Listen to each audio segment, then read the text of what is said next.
శాంతి.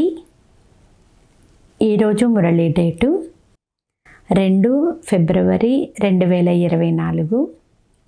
బాబా చెప్తున్నారు, మధురమైన పిల్లల్లారా, ఉన్నతమైన పదవిని పొందేందుకు మీకు తండ్రి ఏదైతే చదివిస్తున్నారో ఆ చదువును ఉన్నది ఉన్నట్లుగా ధారణ చెయ్యండి.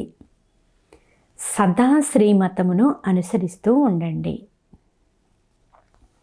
ఈరోజు మురళిలోని ప్రశ్న: ఎప్పుడూ దుఃఖం కలగకుండా ఉండేందుకు ఏ విషయం పైన బాగా చింతన చెయ్యాలి? సమాధానము: ప్రతి ఆత్మ ఏ పాత్రను అభినయిస్తూ ఉందో అది డ్రామాలో ఖచ్చితంగా నిశ్చితమై ఉంది. ఇది అనాది అవినాశి నాటకము. ఈ విషయం గురించి ఆలోచించినట్లయితే ఎప్పుడు కూడా దుఃఖితులుగా అవ్వజాలరు. డ్రామా ఆది మధ్య అంతములను రియలైజ్ ఎవరైతే చెయ్యరో వారికి దుఃఖం కలుగుతుంది. పిల్లలైన మీరు ఈ నాటకమును ఉన్నది ఉన్నట్లుగా సాక్షిగా చూడాలి. ఇందులో విలపించే అలిగే విషయమేది లేదు. ఓం శాంతి.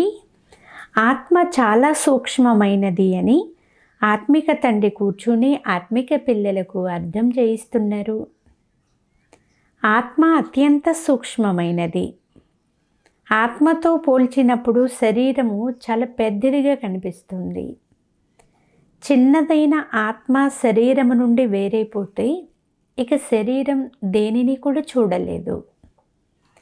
ఆత్మను గురించి ఆలోచించవలసి ఉంటుంది. ఇంత చిన్నదైన బిందువు ఏ పనులు చేస్తుంది? భూతద్దాల ద్వారా అత్యంత చిన్నవైన వజ్రాలను చూస్తారు. వాటిలో ఏ విధమైన మచ్చ లేదు కదా అని గమనిస్తారు. అలాగే ఆత్మ కూడా చాలా సూక్ష్మమైనది. ఆత్మను చూసేందుకు ఏ భూతద్దం కావాలి? ఆత్మ ఎక్కడ ఉంటుంది? ఏ సంబంధం ఉంది? ఈ కళ్ళకు భూమి ఆకాశాలు ఎంతో పెద్దవిగా కనిపిస్తాయి. బిందువు వెలుపలికి వెళ్ళిపోయిన తర్వాత ఇక ఏమీ కనిపించదు. ఎలాగైతే బిందువైన తండ్రి ఉన్నారో ఆత్మ బిందువు కూడా అలాగే ఉంటుంది. ఇంత సూక్ష్మమైన ఆత్మ పవిత్రముగా అపవిత్రముగా అవుతుంది. ఇవన్నీ చాలా విచారసాగర మదనం చేయాల్సిన విషయాలు. ఆత్మ అంటే ఏమిటో, పరమాత్మ అంటే ఎవరో ఈ విషయాలు ఎవరికీ తెలియదు. ఇంత చిన్న ఆత్మ శరీరంలో ఉండి ఏమేం చేస్తుందో గమనించండి.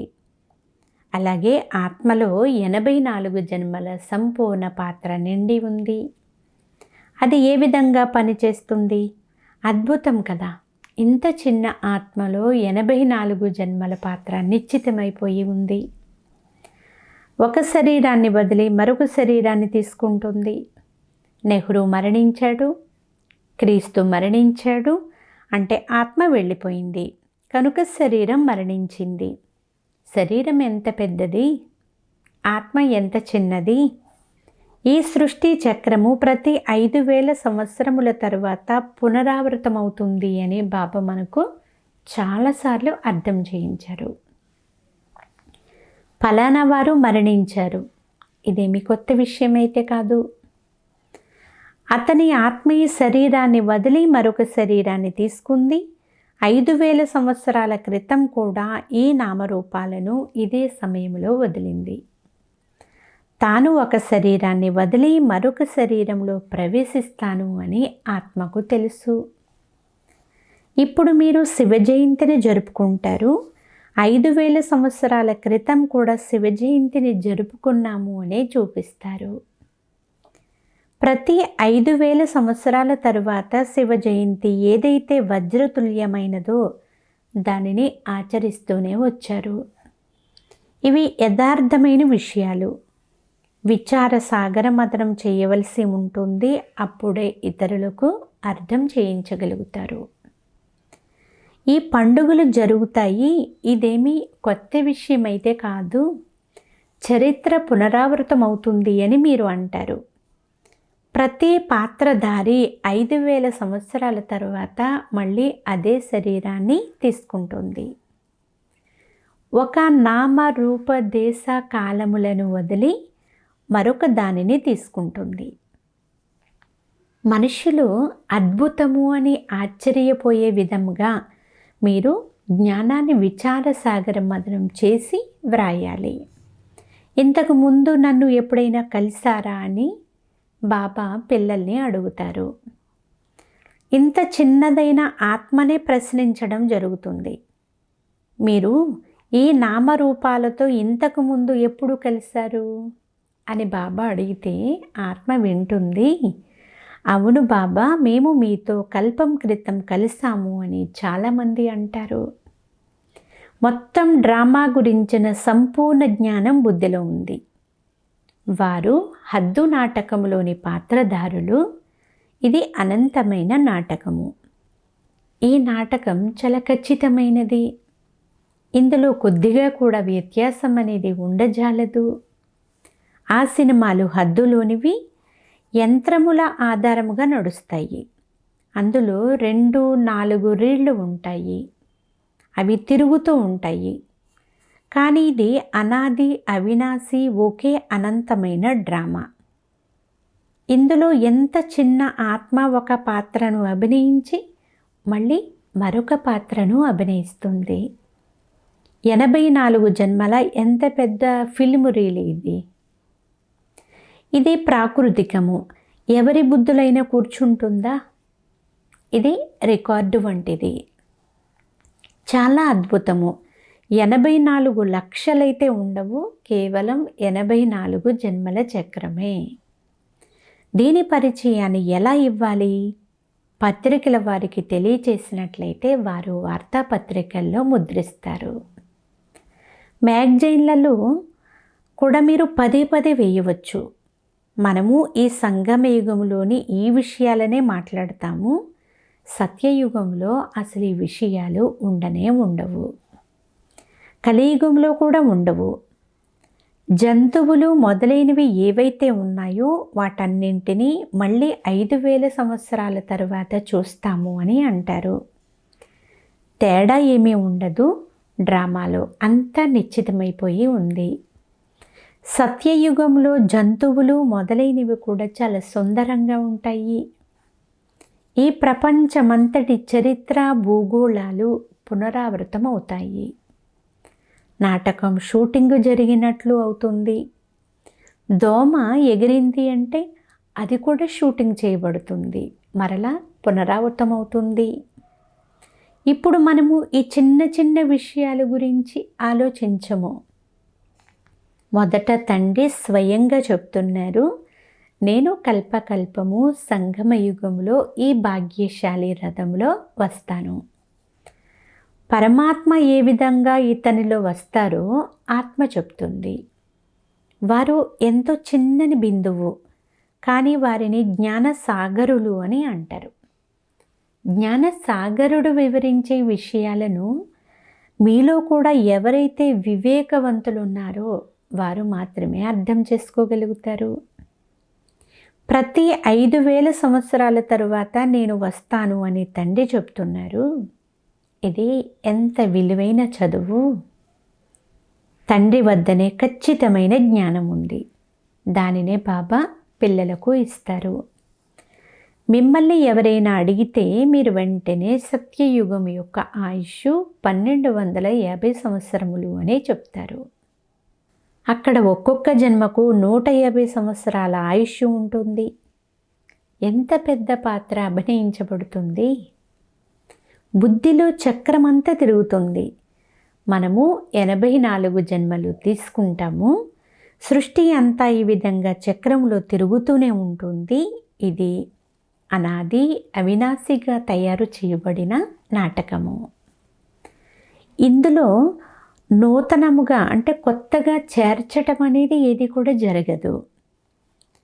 చింతా తాకి కీజియే జో అనుహోని హోయే. ఒకవేళ జరగరానిదేమైనా జరిగినా చింతించాల్సిన అవసరం లేదు.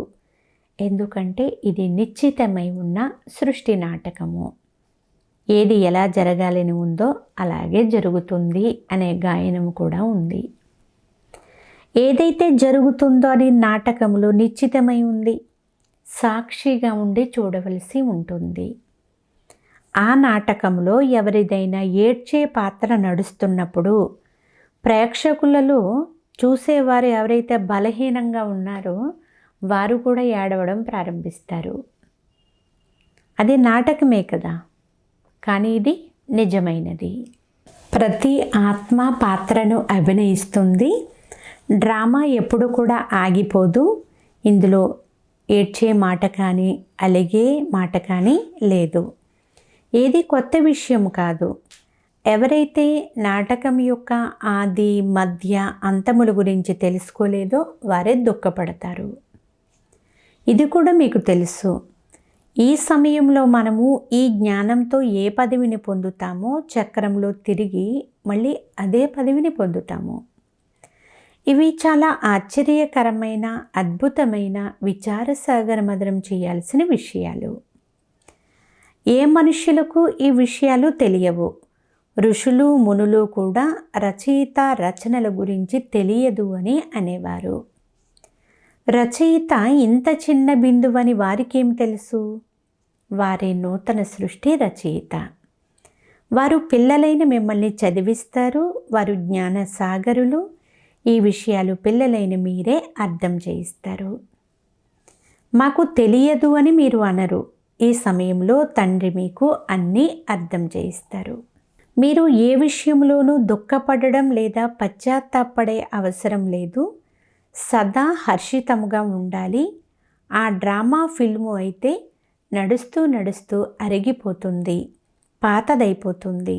అప్పుడు దానిని మారుస్తారు, పాత దానిని తీసేస్తారు. ఇదైతే బేహద్దు అవినాశీ డ్రామా. ఈ విధమైన విషయాల గురించి విచార సాగర మదనం చేసి దృఢంగా లేక పక్కాగా చేసుకోవాలి. ఇది డ్రామా. మనము తండ్రి శ్రీమతమును అనుసరించి పతితుల నుండి పావనముగా అవుతున్నాము.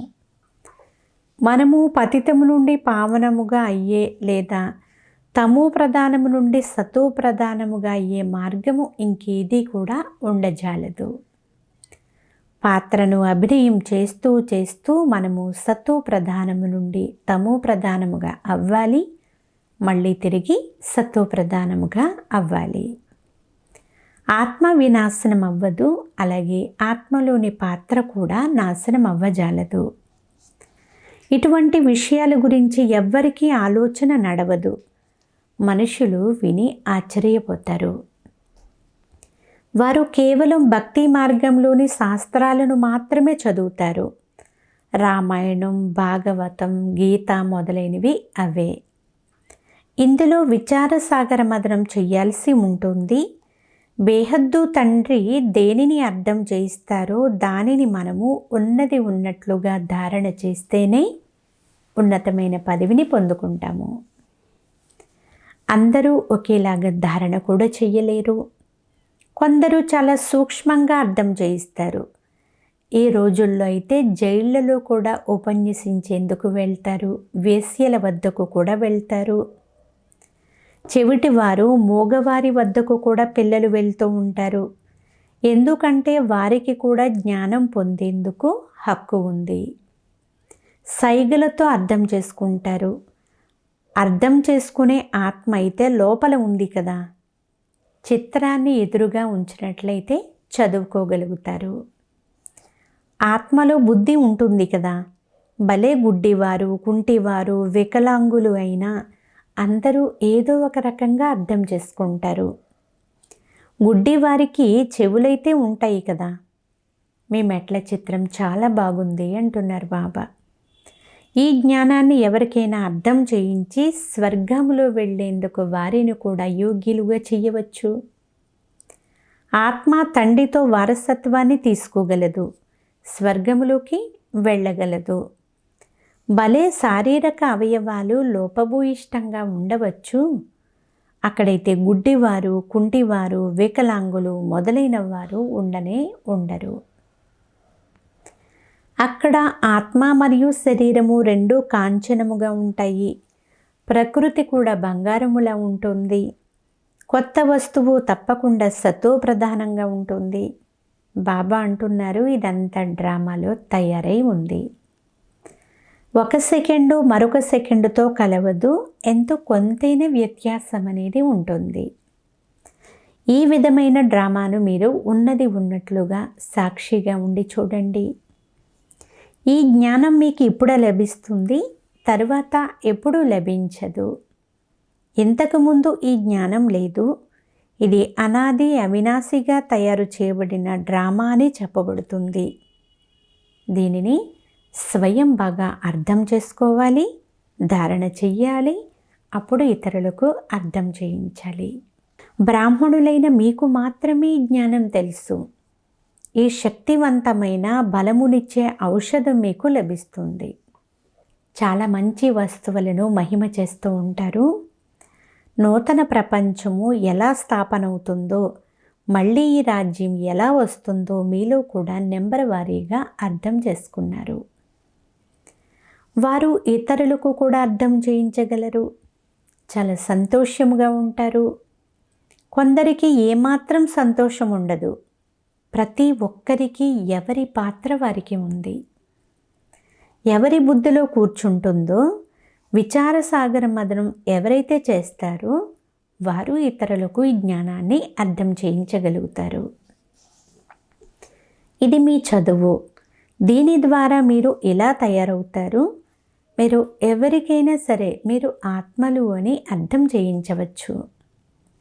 ఆత్మయే పరమాత్మను స్మృతి చేస్తుంది. ఆత్మలందరూ సోదరులు. గాడ్ ఈజ్ వన్ అని కూడా అంటారు. మిగిలిన మనుష్యులందరిలోనూ ఆత్మ ఉంది. ఆత్మలందరి పారలౌకిక తండ్రి ఒక్కరే. ఎవరైతే పక్కా నిశ్చయ బుద్ధి కలవారిగా ఉంటారో వారిని ఎవ్వరు కూడా భ్రమింప చేయలేరు, అనగా జ్ఞానము నుండి దూరం చేయలేరు. కచ్చగా ఉన్నవారిని త్వరగా తిప్పేస్తారు. సర్వవ్యాపి జ్ఞానం పైన ఎంతగా డిబేట్ చేస్తూ ఉంటారు, అంటే వాద వివాదాల్లోనికి వస్తూ ఉంటారు. వారు కూడా తమ జ్ఞానం పైన పక్కాగా ఉంటారు. వారు ఈ జ్ఞానానికి చెందిన వారు కాకపోవచ్చు, అందుకే వాదన చేస్తూ ఉంటారు. వారిని దేవీ దేవత ధర్మం వారిని ఎలా చెప్పగలరు? ఆది సనాతన దేవీ దేవతా ధర్మం ప్రాయలోపమైపోయింది. మన సనాతన దేవీ దేవతా ధర్మమే పవిత్రమైన ప్రవృత్తి మార్గంగా ఉండేది. ఇప్పుడు అపవిత్రమైపోయింది. ఎవరు పూజ్యులుగా ఉండేవారు వారు పూజారులుగా అయిపోయారు. చాలా పాయింట్లు కంఠస్థమే ఉంటే వారు ఇతరులకు తెలియచేస్తూ ఉంటారు. ఈ సృష్టి చక్రం ఎలా తిరుగుతుందో తండ్రి మీకు అర్థం చేయిస్తారు. మీరు ఇతరులకు అర్థం చేయించండి. మీకు తప్ప ఇంకెవ్వరికీ విషయాలు తెలియదు. అయితే మీలో కూడా నెంబర్ వారీగా ఉన్నారు. బాబా కూడా గడియ గడియ పాయింట్లను రిపీట్ చేయాల్సి ఉంటుంది. ఎందుకంటే రోజు రోజు కొత్త కొత్త పిల్లలు వస్తూ ఉంటారు కదా. ప్రారంభంలో స్థాపన ఎలా జరిగింది అని మిమ్మల్ని అడుగుతూ ఉంటారు. మళ్ళీ మీరు కూడా రిపీట్ చేయాల్సి ఉంటుంది. మీరు చాలా బిజీ అయిపోతారు. చిత్రాలపైన కూడా మీరు అర్థం చేయించగలరు. కానీ జ్ఞానధారణ అందరికీ ఒకే విధంగా జరగజాలదు. ఇందులో జ్ఞానం కావాలి, స్మృతి కావాలి, ధారణ కూడా చాలా బాగుండాలి. సతో ప్రధానముగా అయ్యేందుకు తండ్రిని తప్పకుండా స్మృతి చెయ్యాలి. చాలామంది పిల్లలు తమ వ్యాపార వ్యవహారాలలో చిక్కుకుపోతారు. ఏ పురుషార్థం చెయ్యరు. ఇలా కూడా డ్రామాలో రికార్డ్ అయిపోయి ఉంది. కల్పం క్రితం ఎవరెంత పురుషార్థం చేశారో ఇప్పుడు కూడా అంతే చేస్తారు. అంతిమంలో పూర్తిగా సోదరులు సోదరులై ఉండాలి. ఆత్మ శరీరం లేకుండా వచ్చింది, మళ్ళీ శరీరం లేకుండానే వెళ్ళాలి. అంతిమంలో ఎవ్వరూ గుర్తు రాని విధంగా ఉండాలి. ఇప్పుడు ఎవ్వరూ కూడా తిరిగి వెళ్ళలేరు. ఎంతవరకు వినాశనం అవ్వదో అంతవరకు స్వర్గంలోకి ఎలా వెళ్ళగలుగుతారు? తప్పకుండా సూక్ష్మవతనానికైనా వెళ్తారు, లేదంటే ఎక్కడైనా మరొక జన్మ తీసుకుంటారు. ఏ లోపము మిగిలి ఉందో దాని కొరకు పురుషార్థం చేస్తారు. అది కూడా వారు పెద్దవారిగా అయినప్పుడే కదా అర్థం చేసుకోగలుగుతారు. ఇది కూడా డ్రామాలో రచింపబడి ఉంది. మీకు ఏకరస అవస్థ చివరిలో తయారవుతుంది, అంతేకాని వ్రాసుకొనుట ద్వారా అంతా గుర్తుంటుంది అని కాదు. మరి గ్రంథాలయాలలో ఇన్ని పుస్తకాలు ఎందుకు ఉంటాయి? వైద్యులు, వకీళ్ళు మొదలైన వారు చాలా పుస్తకాలు ఉంచుకుంటారు, అధ్యయనం చేస్తూ ఉంటారు. మనుషులకు వకీళ్ళుగా అవుతారు. ఆత్మలైన మీరు ఆత్మలకు వకీలు అవుతారు. ఆత్మలు ఆత్మలని చదివిస్తారు. అది శారీరక చదువు, ఇది ఆత్మిక చదువు. ఈ చదువు ద్వారా మళ్ళీ మీరు 21 జన్మల వరకు ఎలాంటి పొరపాట్లు చెయ్యరు. మాయా రాజ్యంలో అయితే చాలా పొరపాట్లు జరుగుతూ ఉంటాయి. ఈ కారణముగా చాలా సహనము కూడా చేయాల్సి ఉంటుంది. ఎవరు పూర్తిగా చదువుకోరో, కర్మాతీత అవస్థను పొందుకోరో వారు ఇంకా ఎక్కువ సహనం చేయాల్సి పడుతుంది. పదవి కూడా తక్కువైపోతుంది. విచార సాగర మదనం చేసి ఇతరులకు వినిపిస్తూ ఉన్నట్లయితే మీలో కూడా జ్ఞాన చింతన పెరుగుతూనే ఉంటుంది. కల్పం క్రితం కూడా ఈ విధంగానే తండ్రి వచ్చారు, వారి శివ జయంతి జరపబడుతుంది అని పిల్లలకు తెలుసు. యుద్ధము మొదలైన వాటి మాటే లేదు. అవన్నీ కూడా శాస్త్రాల యొక్క చదువు. సంపాదనలో ఖుషి ఉంటుంది. ఎవరికి లక్షల సంపాదన జరుగుతుందో వారికి చాలా ఖుషి కలుగుతుంది. కొందరు లక్షాధికారులుగా ఉంటే కొందరు ఏమీ లేని వారిగా ఉన్నారు. అనగా తక్కువ ధనం కలిగిన వారు కూడా ఉంటారు. ఎవరి వద్ద ఎన్ని జ్ఞానరత్నాలు ఉంటాయో వారికి అంత ఖుషి ఉంటుంది అని బాబా అంటున్నారు. అచ్చా, మధురాతి మధురమైన అపురూపమైన పిల్లలకు మాతాపిత బాప్దాదాల ప్రియ సింతలు మరియు గుడ్ మార్నింగ్. ఆత్మిక పిల్లలకు ఆత్మిక తండ్రి నమస్తే. ఆత్మీయ తండ్రికి ఆత్మీయ పిల్లల యొక్క ప్రియ స్మృతులు గుడ్ మార్నింగ్ మరియు నమస్తే నమస్తే నమస్తే. ధారణ కొరకు ముఖ్య సారము. ఫస్ట్ పాయింట్, విచార సాగర మదనం చేసి స్వయాన్ని అంటే బుద్ధిని చాలా జ్ఞానరత్నాలతో నింపుకోవాలి. డ్రామా రహస్యాన్ని బాగా అర్థం చేసుకోవాలి, ఇతరులకు అర్థము చేయించాలి. ఏ విషయంలోనూ దుఃఖపడకూడదు, సదా హర్షితముగానే ఉండాలి. సెకండ్ పాయింట్, మీ స్థితిని చాలా కాలం ఏకరసముగా తయారు చేసుకోవాలి.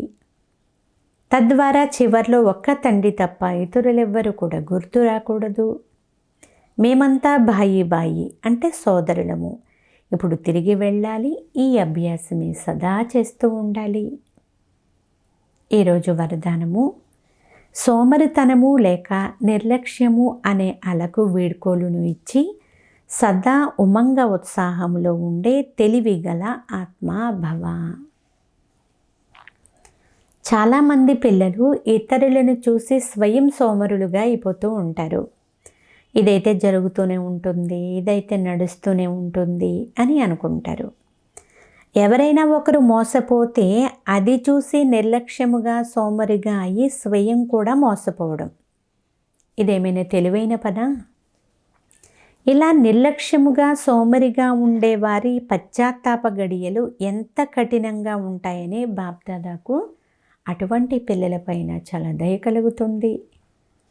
అందువలన తెలివి కలవారిగా అయ్యి సోమరితనము అనే అలకు, ఇతరులను చూసే అలకు మనసు ద్వారా వీడ్కోలును ఇవ్వండి. ఇతరులను చూడకండి, కేవలం తండ్రిని మాత్రమే చూడండి. స్లోగన్, వారస క్వాలిటీని తయారు చేయండి, అప్పుడే ప్రత్యక్షత డంక మ్రోగుతుంది. అచ్చా, ఓం శాంతి.